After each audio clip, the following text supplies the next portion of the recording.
Today's lesson is on properties of linear relations. So by the end of today's lesson, you should be able to take a look at graphs or tables of values and come up with general idea of whether something is a linear relation or not. You should also be able to analyze relations in different forms as to whether or not they're linear. So a table of values versus a graph versus an equation, and just be able to know whether something's linear by looking at it and not having to do a whole bunch to it.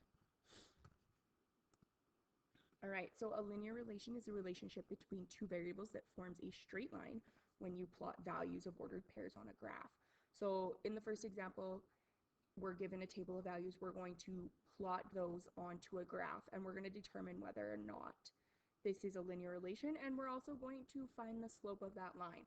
So when we're finding the slope of something that's got two different variables or two different units of measure, so in this case we have a number of toppings and a cost, it's called a rate of change because you can't get rid of those units of measure. They stay there, they don't cancel each other out. So for the first one here, we're going to take a look at it, and we're going to have in this place here, this here is my independent variable, so it's represented by the value of x. This here is my dependent variable, so it actually is represented by y. So our x values are going to go along the bottom here, and this here is where we would put our title for toppings, and our title for our y-axis will go along the side, and it's cost. So we're also going to put what our unit of measure is. In this case, it's measured in dollars, so we're going to put it along the side here. Now, when we're talking about creating our graph, we want to use as much of the graph as we possibly can. So in this case, I'm going to start at 0, and I'm going to go up by 1, skipping every second line. And then going up the side here on the y-axis, I'm going to actually draw a little squiggle here. This squiggle allows me to skip part of the graph that I don't need and only use the part of the graph I do. Otherwise, I'm going to have a bunch of blank space and not everything's going to fit. So this little squiggle allows me to skip a bunch of the graph, and I'm going to start at 12 and go all the way up to 16, and I'm going to write on every third line. So I'll have 12, 12 and a half, 13, 13 and a half, 14, 14 and a half, 15, 15 and a half, so on and so forth. Now that we have our graph labeled, what we're going to do is we're going to start plotting points. So in the table of values, the ones that are directly across from each other, so in this case, it would be 0 and 12, are a point where x represented by 0 and y would be represented by 12. So we always try and find our x along the bottom. So I said I was starting at 0, so this right here would have been my 0 value, and 12, so I'm going to put a dot right there. Then what I'm going to do is I'm going to go 1, and I'm going to go up to 1275, and I'm going to continue doing that. So I want you to pause the video, I want you to plot your points, and I want you to draw a line through those points with a straight edge, so a ruler, something that's not free drawn. You need to use a ruler or a straight edge when doing this. Then you're going to come back and you're going to see if yours matches mine. Now that we've graphed it and we have our line, we've used a straight edge, we can now find our slope. Now there's two ways we can do this.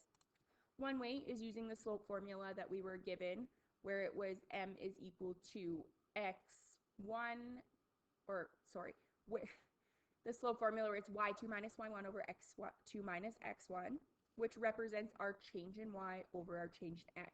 The other way we can do it is we can simply go through here, because we're given a table of values, and we can count what is our difference here. I go up by 1, I go up by 1, I go up by 1, I go up by 1, and I go up by 1.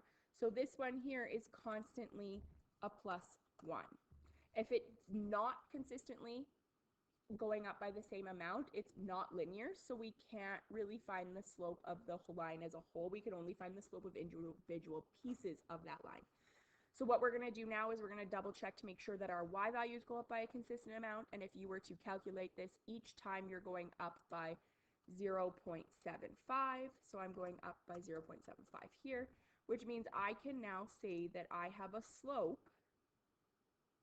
where m is going to be equal to my change in y over my change in x. Okay, so I have a change in y over a change in x, And what that's going to represent is the following. So when I went through and counted my y values and how much it went up by, my change is actually equal to 0.75. And my change in x was equal to 1. I went up by 1 every time. So that means I now have a slope, or rate of change in this case, of 0.75 over 1. So what it actually means is that I am paying 75 cents per topping. That's what this slope stands for. Next, we're going to take a look at determining if something is linear. So when we're wanting to figure out if something's a linear relation, we check the change in x and y values to see if it's consistent. We make a table of values to determine if the change is consistent. So the first ones are given to us. We're given a table for them. So over here, this one goes up by 5s, and it goes up by 5 here, here, and here. So every time we're going up by 5 in this case. So that tells me that my change in x is consistent. Now, I want you to figure out what your change in y would be and if it's consistent.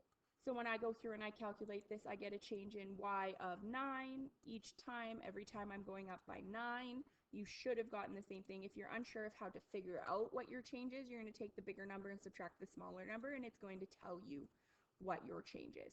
So in this case, this one here would for sure be linear.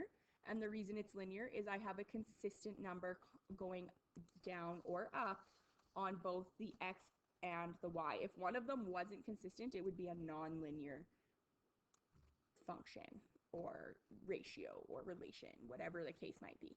So for part B, I want you to pause the video. I want you to figure out what your change in L and your change in PR and determine whether or not this is linear. So what I've determined now is that my change in L goes up by 5 every time. So this part here is consistent. What isn't consistent is my change in P. So I went from 0 to 75, which is an increase of 75. I go from 75 to 300, which is an increase of 225. I can now stop. I don't have to fill in the rest of the chart because I already know this isn't consistent, which means this one here is non-linear. It is not a linear relation. So it will not create a perfectly straight line if I was to graph this. Now, when we're given equations, we can do it by setting up a chart and typing in, or writing in, I should say, all of your x and y values. So if I wanted to have an x here, and my x values I'm going to choose are -2, -1, 0, 1, and 2, then I can plug those into my formula here. So I have my formula, which is -3x plus 25. And once I plug those into my formula, I get something that looks like this. I'm going to have, in this case, -3 times -2 plus 25. In this case here, it's going to be -3 times -1 plus 25, so on and so forth. Then what we're going to do is we're going to take those, and we have a y value over here of what this equals. So when I calculate it out, y is going to equal 31, 28,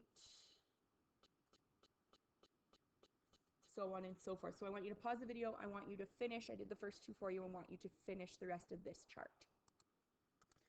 Now that you've calculated those, you should have 31, 28, 25, 22, and 19.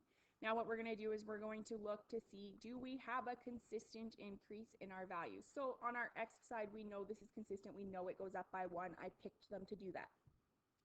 Y is going to decrease by 3 every time. So that makes this one linear because it decreases in a consistent manner by -3 every single time. Now what I want you to do is I want you to do the same thing for part B. I've set it up for you with your y values. I need you to fill in the rest of the chart. So you're going to sub in over here. You're going to have 2 times -2 squared plus 5. Remember, you must figure out what your square value is, multiply it by 2, and then add 5. Now that you've calculated those out, you should have got answers of 13, 7, 5, 7, and 13. I know right away by looking at this that this is not linear. They're not going to go up in a consistent manner. due to the fact that I have multiples of numbers. So anytime you see the same number happen multiple times, like this here, 13 and 13, we do not have a linear relation because these numbers occur more than once. That means we are going back to that same number again with a different value, and we're going to get a curved line. So anytime you see an equation that has a square, so due to the fact that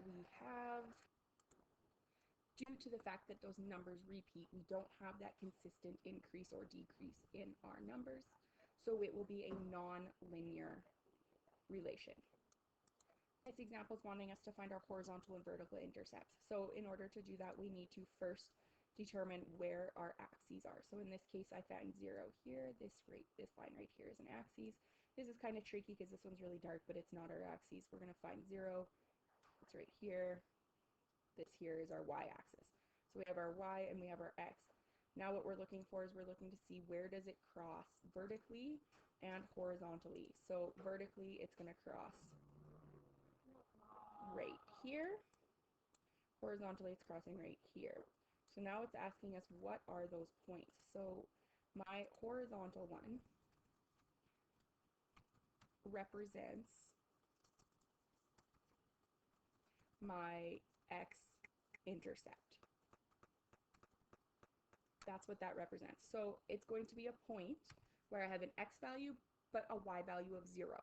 So in this case, we're going to find where does it cross. So it's at 0 for y, and on the bottom we're at 4. So I have a 4, 0 as my x-intercept. My vertical is representative of my y-intercept. And for that, what we have is we're going to determine what y value we are sitting at. So in this case, we're always going to have a 0x value because it's a y-intercept. There is no x value. There is only a y value. And it looks like we're sitting at -5. So my horizontal intercept or my x-intercept is 4, 0 because there is no y value. And my y-intercept or vertical intercept is 0, -5 because I do not have a y or an x value for a y-intercept. Now these next ones, for some reason, the lines didn't copy onto your sheets. I'm not sure why, so I'm going to put those lines in here. You're going to copy them onto your sheet, and then you're going to pause the video, and you're going to tell me what your x and y intercepts are as a point, as an ordered pair point. So once again, write those down. Now what you're going to do is you're going to find your x and y intercepts and then come back and see if yours match what I have written. So once you've found those, you should have, for the first one, 2 and 0 for your x and 0, -2 for your y. In the second one, you should have 2 and 0 for your x and 0 and 2 for your y. And then you should also have an x-intercept of -3 and 0 and a y-intercept of 0 and 3 for your last one. Now, looking at the graph is one way that we can find those points. So I'm going to put the dots where those points would have been. Oops. And then we can also use our formulas to find these points by subbing into the formula. So to find a y-intercept, x is going to be equal to 0. To find an x-intercept, y is going to be equal to 0. So I want you to try and find it. We can do the first one together. So if I'm going to do this first one here, I'm going to find my y-intercept. So that means that x equals 0. So if I've got x equals 0, I've got y is equal to 4 times 0 plus 2. And I'm going to go through and I now have y is equal to 0 plus 2. So y equals 2, which means I have the point of 0, 2 for a x or a y-intercept. Now, for my x-intercept, we are going to have y equal to 0. So that means y equals 0. And what that means is I now have 0 is equal to 4x plus 2. Now I need to get the 2 to move to the other side. In order to move the 2 to the other side, I have to subtract it. So when I go through and I'm subtracting, I wind up with -2 is equal to 4x. Now I need to get rid of the 4. So to get rid of the 4, I'm going to divide both sides by 4. And I'm left with -1/2 is equal to x, or negative 0.5. Because we're putting it in a point, I like it as a decimal, just makes it a lot easier to say I now have the point negative 0.5 and 0 as my x and y intercepts for this equation. Now what I want you to do is I want you to do the exact same thing, only for this second one. F of x is representative of y, so you can just change your f of x to a y if it makes it easier for you. I want you to do the same thing to this equation, and then come back and make sure yours matches mine. Now that you've done that, you should have gotten a y-intercept of 7, so the point 0, 7, and an x-intercept of 3.5, which would be a point of 3.5 and 0. One more thing you might be asked to do in these questions is to find the slope. So we're going to take one of these and I'm going to show you how to find the slope. We'll use the second one. If we're finding the slope, we're actually going to just use these points that we just found. And we're going to label one our P1, one P2. In all honesty, it does not matter which one is P1 and which one is P2. So I'm just going to use my first one here. This can be my 1, this can be my 2. Does not matter as long as your y value and your x values line up properly. So in this case, we can go y2, which is 0, minus y1, which is 7, over x2, which is 3.5, minus 0, and we will be left with negative 7 over 3.5, which if we divide it out simplifies to negative 2. So we would have a slope in this case of negative 2. This here is my slope.